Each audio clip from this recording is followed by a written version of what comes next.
끼고 들고 수가 있다니. 그냥 대표되는 그 한 절 말씀만 읽을 수도 있지만 이렇게 말씀을 같이 읽는 시간이 너무 적어서 함께 읽었습니다. 그리고 이렇게 말씀을 읽는 것들, 이 시간들을 통해서 우리가 진짜로 새겨야 될 것이 무엇인지 이렇게 새겼으면 좋겠습니다. 우리 다음 세대를 통해서 이어지는 이 말씀 앞에 우리 이 세대가 함께 서기 원합니다. 지난 주간에 진짜 큰 우리나라에 큰 일이 있었고 정말 감사한 일이 있었는데 이제 끝난 일은 아니지만 이제 시작될 수 있는 그 근거가 되는 것 같습니다. 좋은 열매를 맺을 수 있도록 계속 우리가 함께 기도해야 될 것입니다. 지난 시간 설교할 때는 전능하신 하나님에 대해서 이렇게 나누었습니다. 하나님의 전능하심.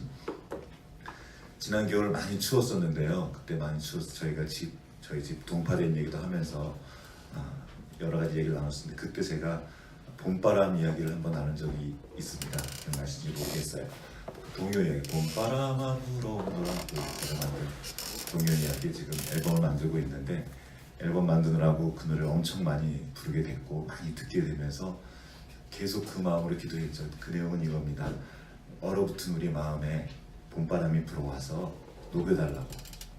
남과 북의 갈등, 동과 서의 갈등, 진보와 보수 여러 나눠져 있는 또 세대와 세대 간의 갈등, 이 모든 갈등들이 지금 보기에는 정말 어떻게 해결할지 도무지 길이 보이지 않지만 봄바람이 불어오면 그 모든 얼어붙은 땅이 녹아버리듯이 녹을 수 있습니다.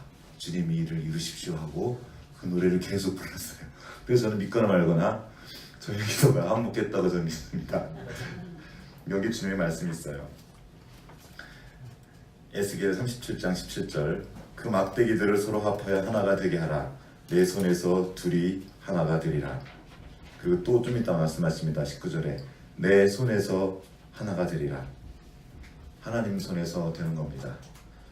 사람이 못해요. 사람의 계산과 사람의 그 계획으로 되는 일들이 아닙니다. 독일의 통일도 갑자기 아무도 의도하지 않은 상태에서 확 이루어져 버렸습니다. 우리나라도 몰라요. 우리가 계획하고 준비하지만 이 일을 진행하시는 분은 하나님입니다. 그러므로 우리는 이렇게 기도해야 합니다. 바로 위에 있는 말씀이에요. 에스겔 37장 9절, 여러분 아시는 뼈다귀, 마른 뼈의 그 환상 중에 에스겔이 말한 겁니다. 하나님이 에스겔에게 말하죠. 너 내 말을 대신 전해줘라. 대언하라는 거죠. 그러니까 이 에스겔이 대언합니다. 생기야 사방에서부터 와서 이 죽음을 당한 자에게 불어서 살아나게 하라. 이 생기야가 바로 바람입니다. 바람아 불어와라. 지금도 계속 기도합니다. 우리 이 나라에 하나님의 부르시는 그 봄바람이, 그 성령의 바람이 불어오게 하여 주십시오.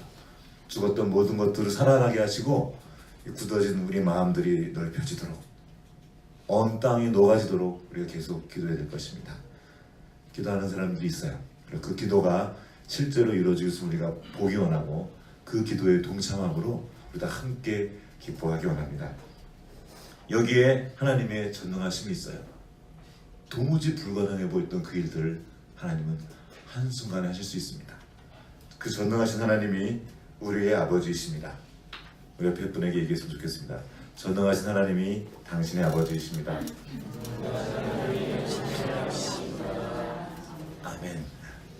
아멘. 오늘은 그 전능하신 하나님에 이어서 전능하신 아버지 하나님 믿습니다. 천지의 창조주를 믿습니다. 이어서 천지의 창조주 하나님을, 그분이 우리 아버지심을 이 설교가 끝날 때는 함께 고백하고 있었으면 좋겠습니다. 자, 잠깐 같이 기도하겠습니다. 성령 하나님, 이 시간 우리를 도와주셔서 창조자 하나님께서 우리의 아버지 되신다는 이 놀라운 진리의 말씀을 깨달을 수 있도록 도와주시옵소서. 그 깨달음이 우리의 삶의 자리로 이어지게 하시고 삶의 자리에서 하나님의 형상을 회복하고 나타내는 하나님의 자녀로 발견될 수 있도록 우리 모두에게 은혜 베풀어 주시옵소서. 우리 주님 의지하옵고 우리를 구원하여 주시고 우리를 당신의 자녀 되게 해주신 예수 그리스도의 이름으로 기도합니다. 아멘. 아멘. 하나님께서 도우시기 바랍니다. 전능하신 하나님이 전능하시다는 증거는 온 우주에 충만합니다. 그분이 만드신 이 우주가 그것을 증명해요. 어떻게 이렇게 놀랍게 오묘할 수 있을까? 이 우주가 부딪히지 않고 이렇게 지금 몇천 년, 몇억 년 동안 이어온다는 자체가 얼마나 놀라운 사실인지 모릅니다. 우연히 가능하다고요? 조금만 더 생각해보면 알 수 있어요. 가능한 일이 아닙니다. 하나님의 전능하심이 지금 온 우주에 나타나고 있습니다. 더 놀라운 것은 이 온 우주를 만드신 그 하나님이, 그 창조주 하나님이 나의 아버지라는 사실입니다. 그리고 그 하나님 아버지께서 우리를 만드실 때 우리를 당신의 형상을 따라 만드셨다는 겁니다.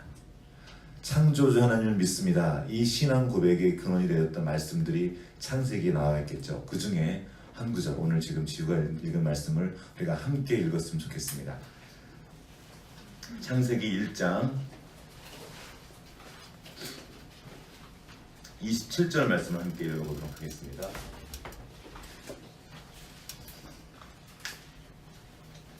시작. 하나님이 자기 형상 곧 하나님의 형상대로 사람을 창조하시되 남자와 여자를 창조하시고. 아멘. 하나님이 사람을 창조하셨는데 그냥 창조하시는 것이 아니라 하나님의 형상대로 창조하셨습니다. 자, 우리가 하나님이 우리 아버지시라고 할 때 하나님이 닮은 여러 가지를 닮을 텐데 그 중에 정말 중요한 부분이 바로 이거예요. 그때 당시 이 말씀을 하신 하나님은 창조주셨다는 거예요. 그 창조주 하나님의 성격과 성품과 그 능력이 우리 안에 지금 담겨진다는 겁니다. 자, 여기서 하나님의 형상을 따라 지음받았다고 했는데 이 형상이 무엇입니까? 하나님을 따라, 하나님 형상을 따라 지음받았는데 지금 우리가 그 형상이 변질되어서 죄로 인해서 지금 잃어버려졌는데 그 형상이 원래 무엇이었나? 그 형상에 해당되는 히브리어 첼렘은 원래 그림자라는 의미를 가지고 있어요. 하나님의 형상이라고 해서 이렇게 막 뚜렷하게 보이는 것이 아니라 잘 알 수는 없지만 약간 이렇게 그냥 희미하게 볼 수 있는 그 정도의 것이었던 거죠. 그런데 이것이 원래는 하나님의 형상으로 되었던 번역한 이 말씀이 범죄한 이후에 다른 단어로 변질이 됩니다. 똑같은 단어인데 이렇게 쓰여요. 열왕기 하 11장 18절 말씀을 한번 찾아보겠습니다. 열왕기 하 11장 18절 말씀을 한번 찾아볼게요.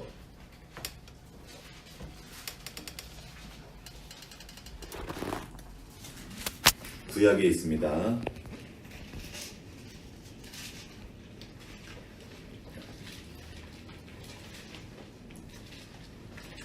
미나는 앉아있기 괜찮아? 앉아있는 괜찮아? 미나를 위해서 빨리 끝내야 되거든요. 잘 참았다잉. 자, 함께 열왕기하 11장 18절 읽겠습니다. 시작. 온 백성이 바알의 신당으로 가서 그 신당을 허물고 그 제단들과 우상들을 철저히 깨뜨리고 그 제단 앞에서 바알의 제사장 mat단을 죽이니라. 제사장이 가이들을 세워 여호와의 성전을 수식하게 하고. 이 그림자라는 그 첼렘이라는 단어는 은유적인 표현으로 헛된 것이라고도 번역됩니다. 그러면 지금 이 11장 18절에서 어떤 단어가 첼렘일까요? 알아맞혀 보시죠. 한번 생각해 보세요.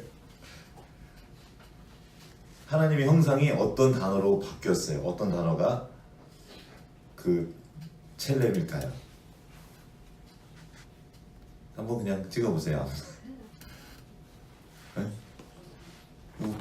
여기 있네. 맞습니다. 우상이에요.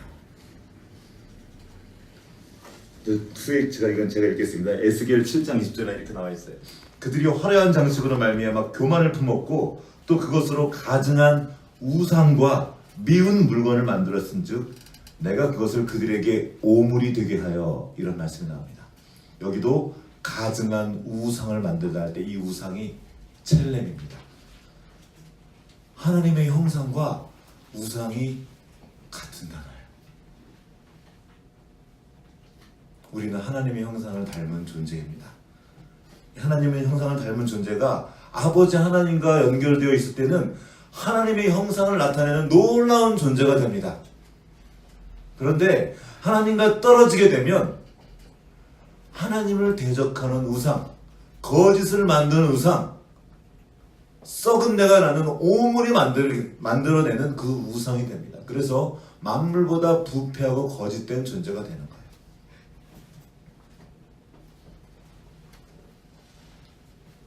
그래서 칼빈이 말했죠. 우상 만드는 틀이 우리 안에 있다고.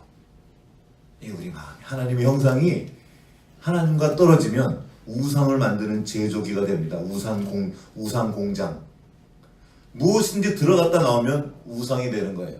헛된 것이 됩니다. 그림자가 되어버려요. 이게 우리 마음 안에 있다는 두려운 사실입니다. 하나님의 형상을 닮았다는 건 놀라운 일인데, 정말 감사한 일인데, 그 연결이 끊어지는 순간 더 큰 악을 행하게 되는 거죠. 이런 사실에 대해서 사도 바울이 이렇게 자세히 기록해 두었습니다. 함께 읽어보겠습니다. 로마서 1장 21절과 23절.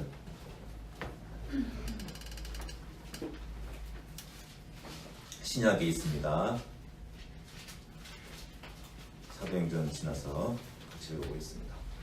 로마서 1장 21절과 23절 한 목소리로 또박또박 읽어보겠습니다. 시작.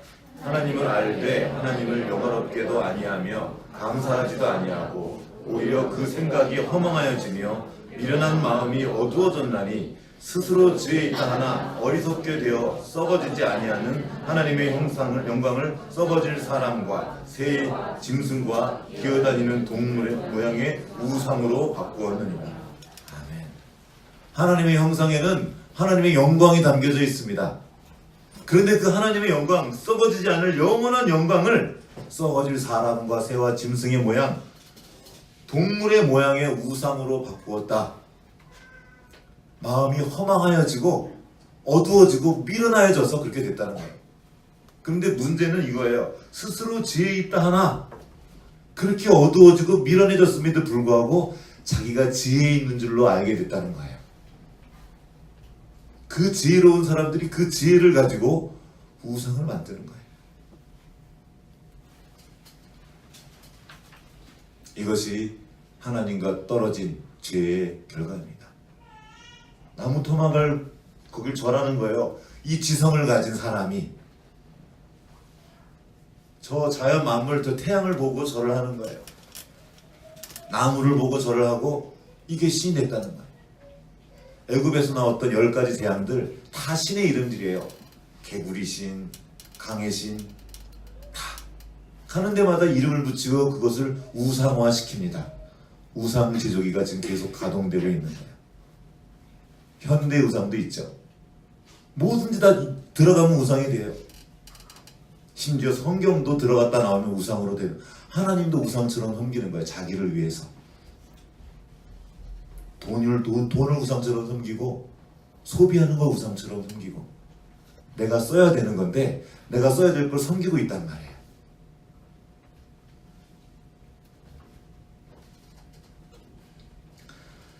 얼마나 안타까운 일입니까? 하나님의 형상을 닮은 그 존재가 그 영광을 나타내지 못하고 그 생명의 진실을 나타내지 못하고 우상을 따라 섬기는 그 비참한 지경에 떨어졌으니 우리에게 그 형상을 담아주신 하나님으로서는 얼마나 안타까우시겠어요.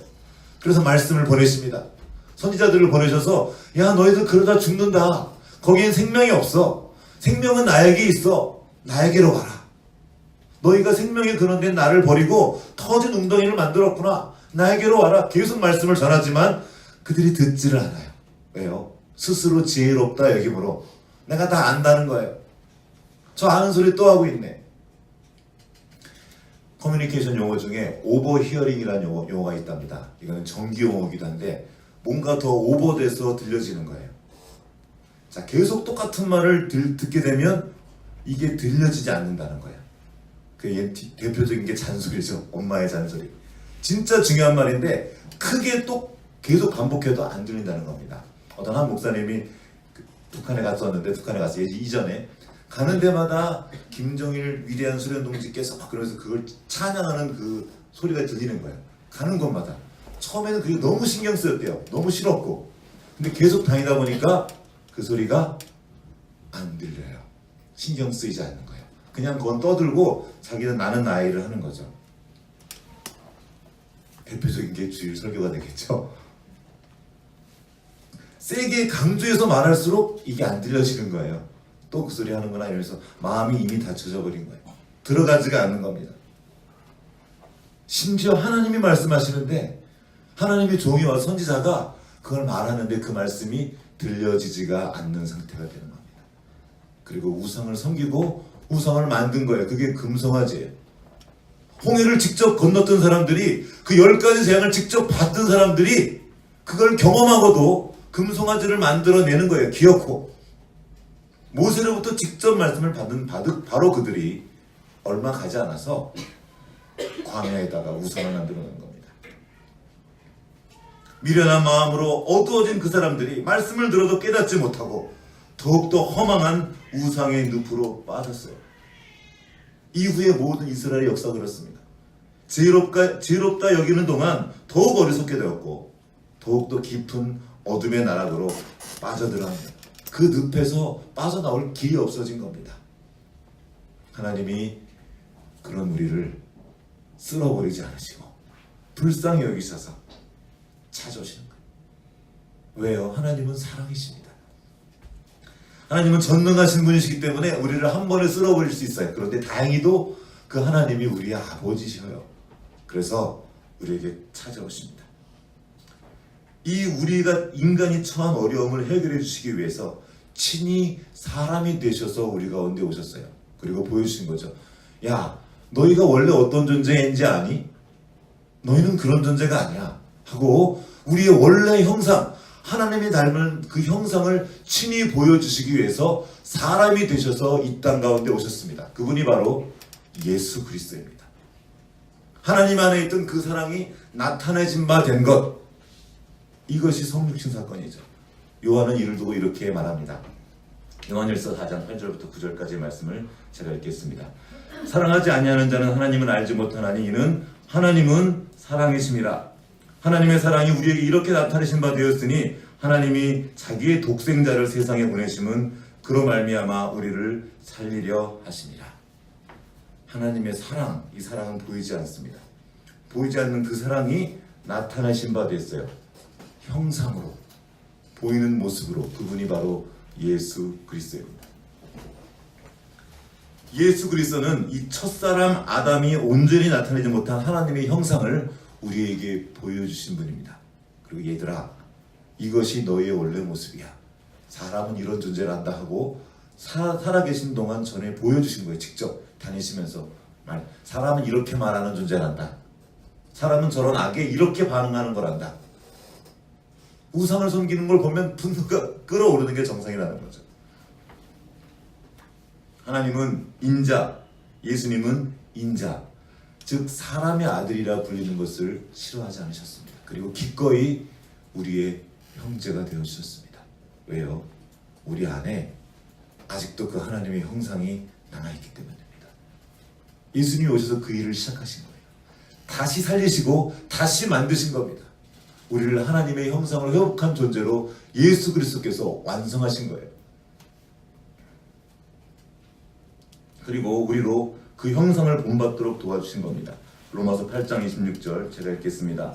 하나님이 미리 하신 자들을 또한 그 아들의 형상을 본받게 하기 위하여 미리 정하셨으니 이는 그로 많은 형제 중에서 맏아들이 되게 하려 하심이라. 아들의 형상, 바로 예수 그리스도의 형상을 본받으라는 겁니다. 여러분, 그리스도는 우리 눈으로 볼 수 있게 나타나신 하나님의 형상입니다. 고린도후서 4장 4절에 이렇게 나와 있어요. 그리스도는 하나님의 형상이라. 하나님의 형상은 다름 아닌 우리 주 예수 그리스도입니다. 우리가 따라야 될 그 형상이 그분 안에 다 담겨져 있어요. 전능하신 하나님께서 예수 그리스도를 통해서 행하신 일이 무엇입니까? 그것은 단지 우리를 구원하셔서 단지 죄를 씻으시고 천국 가게 하신 일이 아닙니다. 상당히 오랫동안 우리 한국교회는 이 영혼 구원에만 집중되어 있었어요. 우리가 구원받고 죽어서 천국 가는 거. 죽어서 천국 가는 거. 그래서 구원받은 백성들이 이 땅 가운데서 어떻게 하나님의 형상을 나타내며 살아야 할지에 대한 관심을 잃어버렸어요. 그냥 이 땅의 세월이 너무 어려우니까 아프니까 그냥 빨리 떠나는 게 그냥 소원이었어요. 옛날에 많이 불렀던 노래죠. 죄 많은 이 세상은 내 집안이여리 하죠. 어떻게 끝나죠? 저 천국 없으면 난 어떻게 하나, 이 땅은 내 살 것이다 노래한 거죠.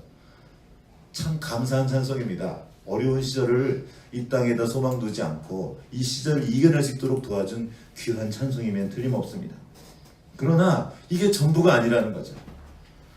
본향은 귀하지만 주님께서 우리를 구속하신 것은 단지 천국 가게 하시기 위함이 아니라 이 땅에서부터 하나님의 형상을 나타내며 천국 시민의 합당한 삶을 살아가게 하시기 위함입니다. 예수님께서 전하신 천국 복음은 천국 가게 하는 복음이 아니에요. 하나님 나라가 이 땅에 임하셨다고 선포하는 복음입니다. 우리의 삶의 자리, 여기 있는 이 시공간, 하나님은 이 천지를 창조하신 분입니다. 시간을 태초라는 시간을 창조하셨고 천지라는 공간을 창조하셨고 그 공간에 우리를 두셨고 우리에게 하나님의 형상을 담으셨습니다. 무슨 말입니까? 오늘 지금 우리가 살아가는 이 현장이 너무 중요하다는 거예요. 하나님의 그 형상을 나타내야 되는 다리는 다름 아닌 우리의 삶의 자리라는 겁니다. 하나님의 나라가 어떻게 이 땅에 임합니까? 구원받은 백성이 하나님의 형상을 회복하고 나타낼 때 그 구체적인 삶을 통해서 하나님 나라가 임하는 것입니다. 하나님의 형상을 받은 우리에게는 하나님의 창조 세계에 대한 청지기적 사명이 있습니다. 하나님 왜 괜히 하나님의 형상을 주는지 아십니까? 아니에요. 우리에게 사명을 맡기셨어요. 그게 창세기 1장 28절입니다. 27절에서는 너희가 하나님의 형상을 닮았다. 그리고 28절은 이렇게 기록합니다. 한번 읽어볼게요. 창세기 1장 28절을 한번 읽어보겠습니다. 함께. 이것이 바로 오늘 우리에게 주시는 주님의 메시지입니다.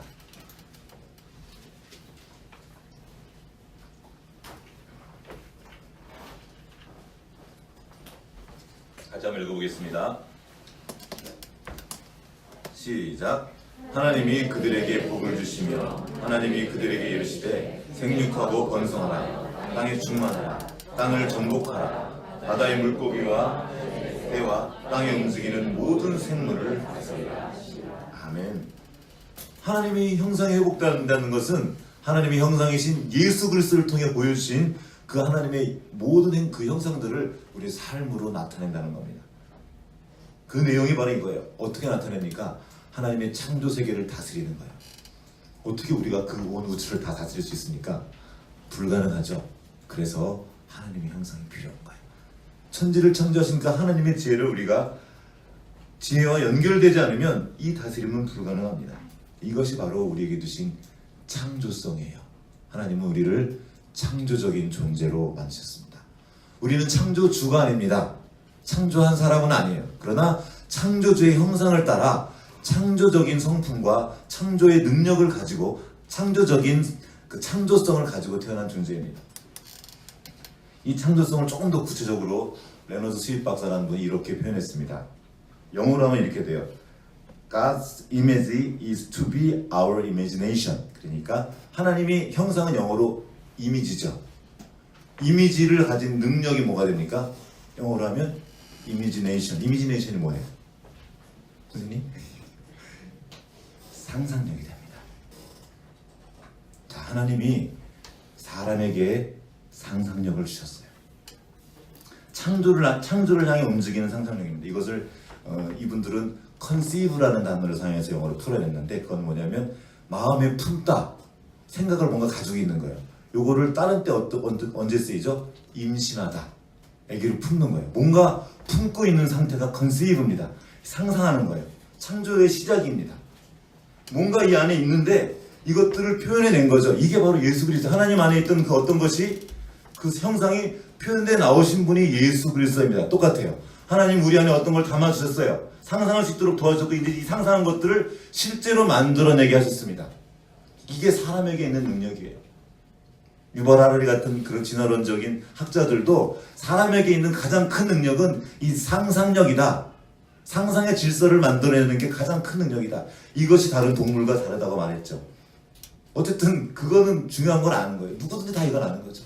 사람에게 있는 능력, 상상할 수 있고 생각할 수 있고 생각한 것을 만들어낼 수 있는 능력이 있다는 겁니다. 하나님의 이미지 그 형상은 우리에게 와서 이미지네이션, 상상력이 되었습니다. 그러나 우리가 기억해야 될 것은 우리는 피조물이라는 거예요. 우리는 창조주가 아닙니다. 진정으로 이 상상력이 회복되기 원한다면 창조자 하나님과 연결되어야 돼요. 하나님과 끊어지면 이 상상력은 무서운 도구가 됩니다. 아까는 우상을 만들어 섬긴다 그랬죠. 여기서 끝나지 않습니다. 이 우상을 지키기 위해서 자기가 상상으로 만들어낸 그 허망한 거짓을 지키기 위해서 사람들을 죽이기 시작합니다. 전쟁을 하는 거예요. 라반이 라헬을 자기 딸을 잡으러 쫓아갔죠. 왜 쫓아왔습니까? 드라빔 찾으러. 그 우상이 그렇게 중요한 거예요. 자기 자식보다 자기 가족들보다 이 우상이 더 큰 존재가 되어버렸다는 거예요. 그 마음 안에 확 박혀버린 겁니다.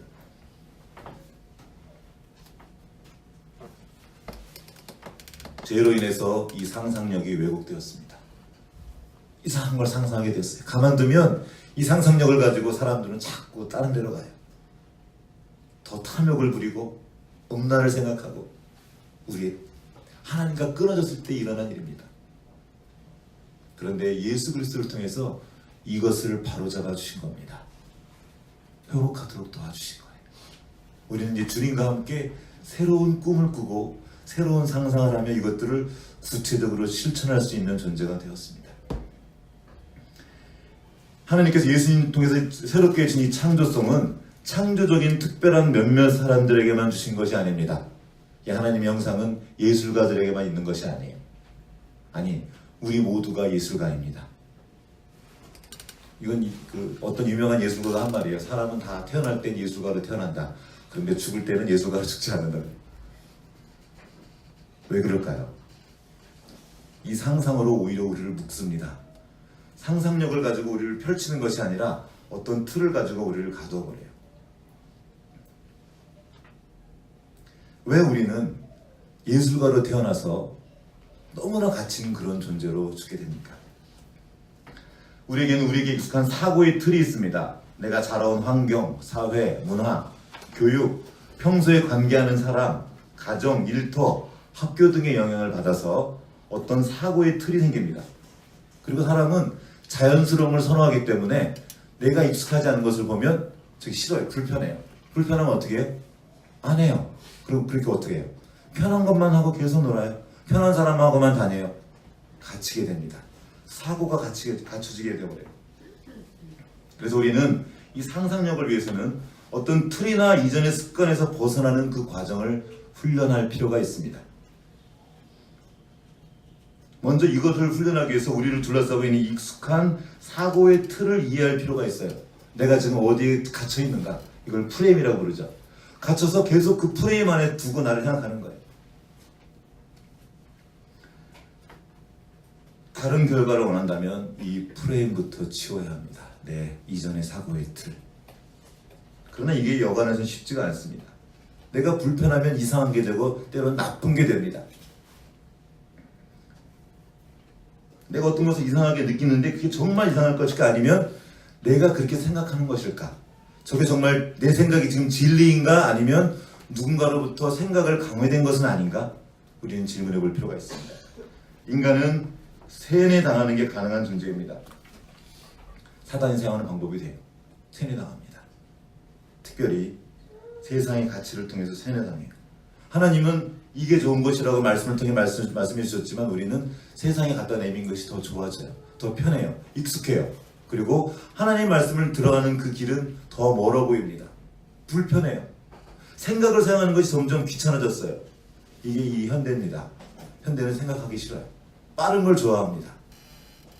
그래서 게임을 좋아하고 내가 힘들어 책을 읽기보다 그냥 드라마, 남들이 해놓은 걸 가지고 누리는 걸 좋아해요.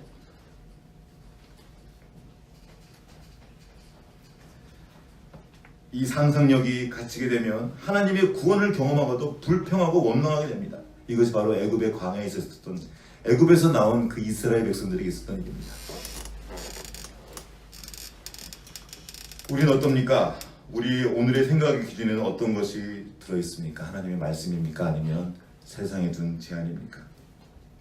이전에는 놀 때도 우리의 생각을 사용해서 놀아야 했습니다. 놀 게 장난감이 없었으니까 맨날 건왕이 와가지고 심심해요 하는데 어떻게 심심하면 어떻게 해야 됩니까? 놀거리를 만들었어요. 이전에는 너희들은 모르겠지만 고무신, 하얀 고무신, 검정 고무신 이거 하나만 있으면 하루 종일 놀았습니다. 이것을 때로는 이렇게 꺾어가지고 차를 만들죠. 그래서 두 개를 연결해서 막 로봇 모양도 만들고, 별로 안 해보셨나? 그걸로 또 배로 이렇게 냇가에서 띄우면 이게 배도 되고, 거기 냇가 옆에 항상 모래사장이 있잖아요. 그 모래사장에서 집 져놓고 이 차로 하고 그러고 놀았어요. 계속 그것만 있으면 하루 종일 놀았어요. 심심해하지 않고. 생각을 사용해서 뭔가 실제로 내 몸으로 만들어보는 그런 거를 우리는 했는데, 이제는 그런 시대가 아니고 남들이 만들어 놓은 걸 계속 선택하는 훈련을 합니다. 그냥. 그리고 자기가 창조했다고 하는 거죠. 뭔가 도구가 부족하면 도구를 만들어서 했어요. 지금 어떻게 하면 되죠? 남들이 만들어 놓은 거 보고 이렇게 클릭만 하면 돼요. 그냥 사기만 하면 돼요. 이게 소비주의의 함정입니다. 우리 창조성을 계속 빼앗아가요. 스마트폰 이건 뭐 말할 것도 없고요. 그래서 스마트폰을 만든 사람들은 스마트폰을 자녀들에게 주지 않습니다. 지금 우리가 받고 있는 이 공교육, 미국의 존 테일러 게토라는 미국 교사가 자기 미국의 공교육을 쭉 살펴본 다음에 그 교육이 얼마나 잘못됐는지 살펴봤어요. 이것이 프러시안 교육에서 나왔다는 얘기 있었죠. 사람을 공장 노동자와 군인으로 만든, 직업 군인으로 만들기 위한 교육, 생각하면 안 되는 교육, 그걸 계속 주입시켰고, 이것을 우리나라로 가져온 것이 우리 미군정 시작할 때 미국의 공교육을 가져온 거예요. 자기들 그 부자들은 교육을 하는 그런 높은 총장이나 그런 위에 있는 지도자들, 친일파들이었죠. 그들은 자기 자식들은 다 유학 보냈어요. 그러니까 우리나라 교육은 바꿀 필요가 있다 없다? 없어요. 그리고 계속 우미나 교육을 계속 시키는 거예요. 생각 못하는 교육, 생각하면 안 되는 교육, 계속 집어넣기만 하고 잘 들으라고만 시키는 그런 교육을 계속 받은 거예요. 누가? 저와 여러분이. 우리도 모르게 우리 안에 어떤 생각들이 지금 틀이 들어와 있다는 거예요. 이거를 두고 존 테일러 게토는 인류 역사상 최악의 교육이라고 말합니다. 게다가 우리는 식민지 교육까지 받았죠. 글쎄 별로 인정하고 싶지 않지만 우리가 받은 교육이 그렇대요. 인류의 수천 년 역사상 이렇게 나쁜 교육은 없었다는 거죠. 바로 얼마 전까지만 해도 우리는 서당에서 함께 인격적인 교제를 하며 창조적인 것들을 하고 만들어가고 시를 배우고 사람됨을 배우고 이렇게 전인적인 교육을 받아왔단 말이에요. 그런데 현대에 들어와서 이걸 잃어버리신 거예요. 그 뒤에 누가 있겠습니까? 원수 마귀가 있습니다. 우리가 생각하는 그 생각의 굉장히 많은 부분은 내가 생각하는 것이 아니라 생각당하는 거예요. 남이 만들어둔 즐거움 때문에 웃는 거죠. 개그맨이 나를 웃겨주지 않으면 웃지를 못하는 거예요. 하루 종일 들여다보고 희덕대지만 내 안에 기쁨은 없는 거예요. 내 안에서 기쁨이 나와야죠. 기쁨을 창출해내야죠. 함께 즐거워할 수 있어야 되는데 함께 즐거워하는 법도 잃어버렸습니다. 생각하는 인문학이라는 책을 쓴 저자가 이렇게 말했어요. 그러면서 우리의 생각을 깨우기 위해서 인문 고전에 접속해라. 그래서 책을 펴서 읽어라. 그래서 천재들의 사고와 직접적으로 연결되라. 이렇게 충고했습니다. 좋은 일입니다. 근데 우리는 더 좋은 걸 가지고 있어요. 천재들의 사고와 다도 놀라운 창조성을 갖는데 이 모든 것을 만드신 하나님과 연결된다면 어떤 일이 일어나겠습니까?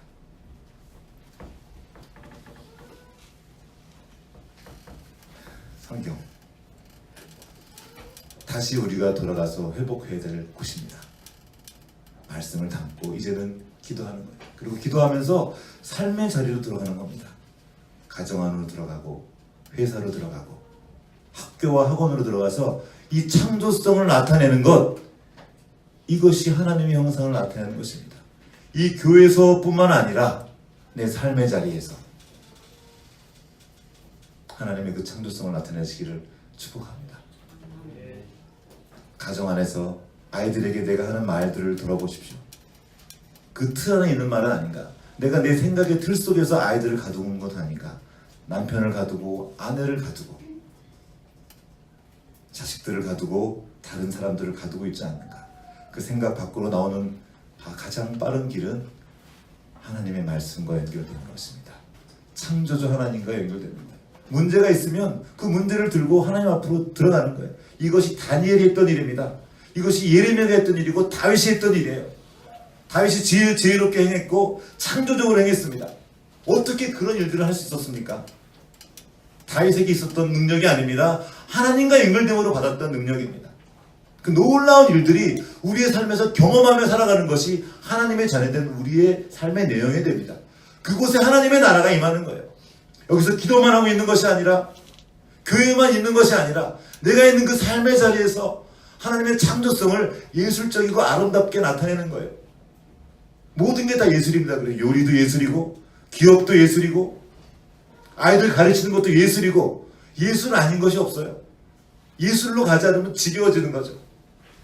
아이들 수업이 예술이다. 교육은 예술이다. 그 말도 우리가 함께 들었는데, 이 창조성이 여러분의 삶의 모든 곳에 변하게 하십시오. 이거는 저절로 되지 않습니다. 시간이 걸려요.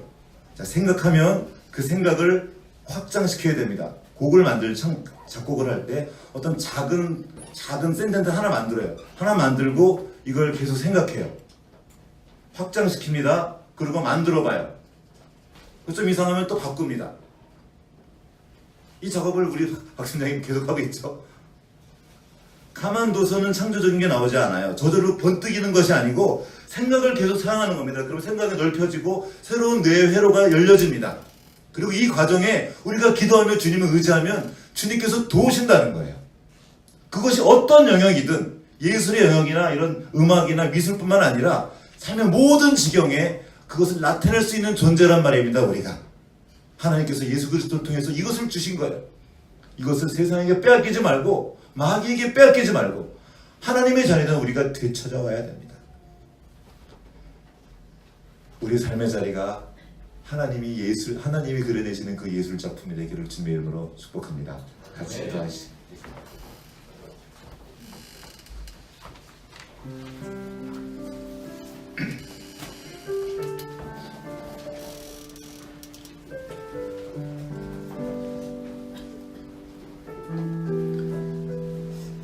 이 세상이 정말 바쁘게 움직여집니다.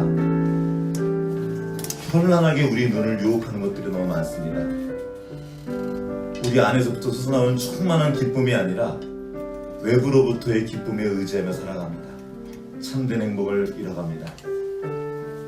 특별히 우리 다음 세대들은 더욱더 창조적으로 살아가기 어려운 시대를 살고 있습니다. 여러분, 예술가가 예술을 못하면 불행해집니다. 너무 힘들어져요. 창조적인 존재인 우리가 창조하며 살지 못하면 짜증이 나는 겁니다. 힘들어지게 돼 있어요. 주님께서 우리에게 주신 그 하나님의 형상, 그 안에 담긴 회복된 상상력을 우리 다시 찾기 원합니다. 그리고 우리의 삶의 자리가 하나님의 예술 작품이 되게 만들어가는 하나님의 자녀로 발견되기 원합니다. 시간 잠깐 말씀을 기억하면서 기도하겠습니다.